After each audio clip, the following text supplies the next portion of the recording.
Assalamualaikum warahmatullahi wabarakatuh. Nama saya Wafa binti Zaid Rashid, nombor pelajar 1192039. Hari ini kami akan membentangkan tentang apakah pandangan dan justifikasi anda mengenai riwayat Israiliyat dan teori Big Bang yang dijadikan pandangan muktamad atau satu-satunya pandangan mengenai asal-usul kejadian alam semesta. Baik, sebelum kita mendalam tajuk ini dengan lebih lanjut, kita perlu memahami apa itu alam semesta. Menurut Dewan Bahasa dan Pustaka, alam semesta bermaksud apa yang wujud secara keseluruhannya. Ini termasuklah langit, bumi dan apa yang ada di antara keduanya. Alam semesta terdiri daripada dua komponen, iaitu makrokosmos dan mikrokosmos. Mikrokosmos adalah segala benda yang bersaiz kecil seperti atom ataupun hidupan mikroorganisma seperti amoeba ataupun sel haiwan. Makrokosmos pula berlawanan dengan mikrokosmos. Dia sangat bersaiz besar secara amnya. Contohnya ialah bulan, bintang dan planet. Jadi apa objektif untuk kajian ini? Baik, objektif kita yang pertama adalah untuk membuka mata masyarakat tentang fenomena-fenomena alam semesta yang membawa perubahan terhadap dunia sains astronomi. Objektif yang kedua untuk meningkatkan pengetahuan masyarakat tentang ilmu falsafah yang dah wujud beratus tahun lamanya. Dan objektif yang ketiga untuk menarik masyarakat untuk mempelajari ilmu falsafah dalam pendidikan supaya ilmu falsafah berkembang laju dan maju seiring dengan ilmu-ilmu sains yang wujud pada hari ini. Sekian, itu sahaja daripada saya. Terima kasih. Assalamualaikum warahmatullahi wabarakatuh. Nama saya Nur Anis Nandira binti Rosli, nombor matrik 1192061. Saya akan menyambung bentangan assignment kumpulan kami mengenai konsep Israiliyat dan juga teori Big Bang. Okey, apakah itu Israiliyat? Israiliyat membawa maksud kisah-kisah yang dimanipulasi oleh kaum Yahudi dan juga Nasrani. Kisah-kisah ini telah wujud berpuluh-puluh tahun dahulu dan diwujudkan oleh kaum Yahudi itu sendiri. Jadi, kita dapat lihat riwayat Israiliyat itu bercanggah dengan agama Islam kerana ianya datang daripada bangsa Yahudi. Riwayat Israiliyat ini juga boleh merosakkan tafsiran Al-Quran dan ia juga tidak boleh dijadikan sebarang pandangan muktamad. Seterusnya, saya akan menyambung dengan teori Big Bang. Teori Big Bang merupakan salah satu teori daripada beberapa teori tentang penciptaan alam semesta. Teori Big Bang juga dipanggil sebagai teori letupan besar dan teori ini paling banyak mendapat sokongan daripada para astronomi kerana teori ini paling tepat dan lengkap berkenaan alam semesta. Menurut teori Big Bang, alam semesta terjadi kerana mempunyai suhu yang sangat tinggi dan juga kepadatan yang sangat tinggi dan menyebabkan letupan yang dahsyat, seterusnya berkembang menjadi cakrawala yang wujud sekarang. Teori-teori penciptaan alam semesta ini wujud kerana manusia sering tertanya-tanya bagaimana alam semesta ini tercipta dan bagaimana alam semesta ini wujud. Oleh itu, manusia mula membuat kajian bagaimana alam semesta ini tercipta. Sebagai contoh, Alexander Friedman. Pada tahun 1922, Friedman mendapati rangsangan kecil juga boleh membuatkan alam semesta mengembang dan juga mengecil setelah beliau merujuk kepada teori relativity Einstein. Seterusnya, George Lemaître. Pada tahun 1927, beliau mendapati letupan besar yang telah berlaku pada 15,000 juta tahun dahulu telah mengakibatkan alam semesta bergerak menjauhi antara satu sama lain dan telah membentuk galaksi, planet dan juga segala khazanah alam. Lemaître juga berpendapat alam semesta ini dihancurkan pada satu titik yang punya isi padu kosong. Seterusnya, alam semesta ini terjadi hasil daripada letupan titik tersebut yang dipanggil Big Bang. Assalamualaikum warahmatullahi wabarakatuh. Nama saya Nur Aina Azmiza binti Azmi, nombor matrik 1192053. Okey, saya bersambung dengan perkembangan teori Big Bang. Okey, pada tahun 1948, George Gamow dia telah mengatakan bahawa jika teori Big Bang ini benar, sudah tentu mesti ada buktinya kan. Dan buktinya dikatakan bahawa bukti itu adalah radiasi yang mempunyai bentuk dan kuantiti yang sama. Kemudian pada tahun 1965, Arnold Penzias dan Robert Wilson dia telah menemui bukti yang dikatakan oleh George ni dan dinamakan sebagai background cosmic radiation. Okay, radiasi yang membentuk serangkap dan bertebaran di alam semesta. Kemudian pada tahun 1989, NASA telah melancarkan COBE iaitu Cosmic Background Explorer 1 dan 2 yang telah membuat penelitian tentang radiasi yang muncul pada tahun 1965 ini, yang mana 8 minit selepas itu COBE telah menemukan sisa ledakan yang besar yang wujud di awal kejadian semesta. Kemudian bukti lain yang menunjukkan teori Big Bang yang benar adalah concentration hydrogen helium yang berada di alam semesta sama dengan theoretical calculation concentration hydrogen helium dari sisa peninggalan teori Big Bang. Okay, kemudian kita beralih kepada fenomena yang membuktikan teori Big Bang ini, yang membuatkan ramai lagi Israel yang mempercayai teori Big Bang ini adalah benar. Okay, pertama, thermal radiation. Thermal radiation ialah teori Max Planck pada tahun 1900 yang mana ianya adalah untuk menerangkan tentang background cosmic radiation. Okay, teori ini menunjukkan bahawa laju pancaran sesebuah radiasi kuasa bergantung kepada panjang gelombangnya. Okay, radiasi ini dia adalah seragam dan bertebaran dalam semesta, sangat sama dengan teori Big Bang. Kemudian kita ada background cosmic radiation yang mana dahulunya gambaran alam semesta ini mengatakan alam semesta ini adalah material yang panas, yang padat dan yang pecah dengan banyak. Okay? Dan gambaran ini sangat selari dengan teori Big Bang. Kemudian kita ada anthrotypic principle. Anthrotypic principle ini adalah di mana ahli fizik dia berpendapat bahawa terdapat prinsip fizik ketika wujudnya alam semesta ini, dan ini menunjukkan bahawa teori Big Bang itu adalah sahih.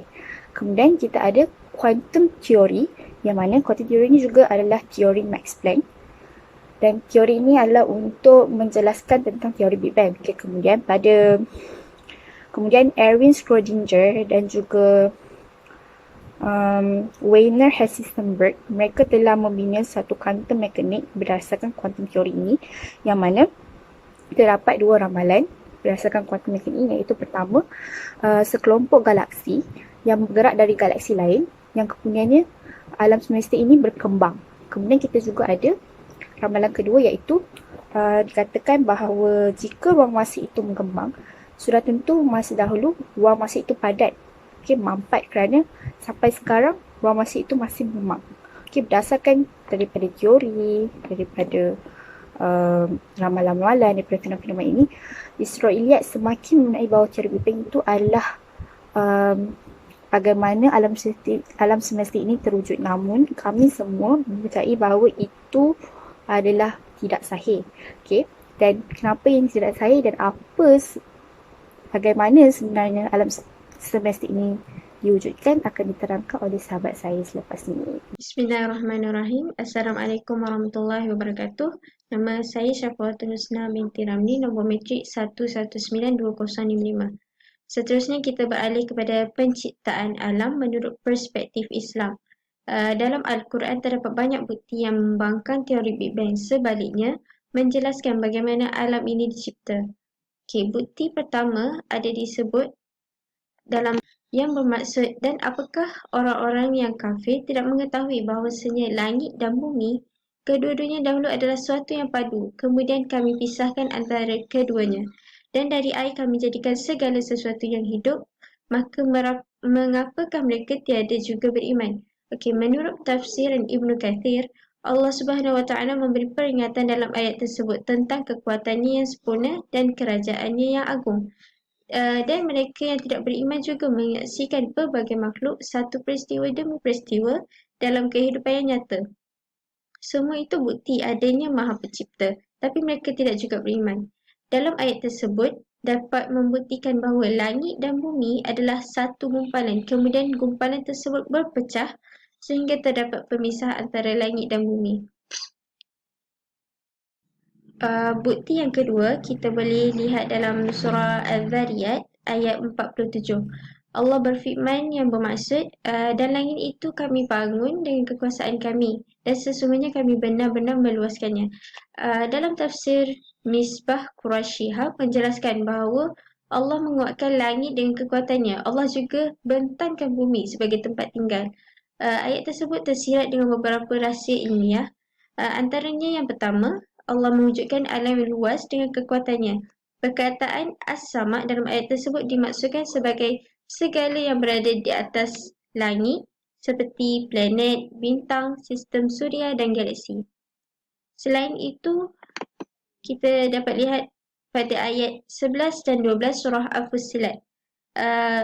Ianya menerangkan proses penciptaan langit yang bermula dengan dukhan, iaitu asap. Perkataan dukhan yang difahami oleh para saintis merupakan satu perkara yang terdiri secara umum dari gas yang mengandungi objek yang sangat kecil tapi kukuh. Ayat-ayat Al-Quran menggambarkan adanya 6 hari tempoh penciptaan alam semesta. Tempoh dukhan menurut para saintis merupakan tempoh ketiga Tempoh kedua merupakan letupan Big Bang. Pada tempoh yang pertama, langit dan bumi berada dalam gumpalan yang bersatu seperti yang digambarkan oleh Al-Quran sebagai ar-ratku. Tempoh 1 dan 2 digambarkan dalam surah Al-Anbiya ayat 30 yang saya sebutkan tadi. Itu sahaja daripada saya. Terima kasih. Assalamualaikum warahmatullahi wabarakatuh. Nama saya Hayatul Husna binti Makdin, nombor matrik 1192051. Seterusnya saya akan menyambung teori Big Bang menurut perspektif Islam. Saya akan menceritakan tentang alam tabi'i dan hukum alam. Alam tabi'i adalah alam fizik yang bersifat kebendaan ataupun jirim yang boleh dilihat dengan panca indera manusia dan boleh dikaji dengan akal. Alam tabi'i ini berbeza dengan alam metafizik kerana alam metafizik adalah bersifat gaib. Alam metafizik adalah mengenai hakikat realiti dan kewujudan alam. Seterusnya, hukum alam adalah hukum ciptaan Allah. Seperti juga hukum fiqah di dalam Islam yang telah disebutkan di dalam Al-Quran seperti hukum jinayat, muamalat dan munakahat. Tetapi hukum alam ini adalah perlu dikaji secara mendalam untuk diketahui. Hukum alam berkait rapat dengan ilmu sains seperti fizik, astronomi dan matematik. Okey, manusia dan haiwan di alam ini berubah dari segi fizikal, mental dan spiritual. Namun, hukum alam ini adalah bersifat mutlak dan tidak berubah. Sebagai contoh, hukum alam perubahan siang dan malam. Hukum alam ini adalah seimbang dan sesuai bagi kehidupan manusia. Okay, seterusnya, di dalam Al-Quran terdapat lebih daripada 6,000 ayat yang di mana di antaranya adalah berkait dengan sains. Namun Al-Quran ini bukanlah sebuah buku sains tetapi adalah buku tanda-tanda yang mana ayat-ayatnya membuktikan kewujudan dan kekuasaan Allah. Oleh itu, teori Big Bang yang dikemukakan oleh ahli sains adalah benar kerana ianya bertepatan dengan Al-Quran seperti yang telah diterangkan oleh rakan saya sebelum ini. Namun apa yang membezakan teori Big Bang ini dan apa yang diceritakan di dalam Al-Quran adalah orang kafir mempercayai bahawa teori Big Bang ini berlaku secara kebetulan tanpa ada yang merancang dan seterusnya secara tersendiri dunia ini tersusun dengan baik. Ini adalah sangat tidak benar kerana kita tahu kejadian alam ini adalah di atas kehendak Allah dan dia telah merancang dan menyusun sebagaimana yang dia mahukan dengan kekuasaannya.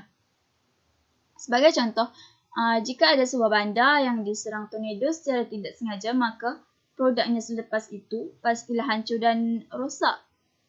Oleh itu, teori Big Bang ini jika tiada yang merancang, pastilah hasilnya hancur dan rosak dan tidak tersusun.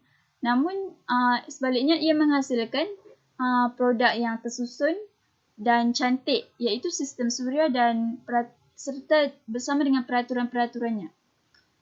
Itu sahaja daripada saya. Sekian, terima kasih.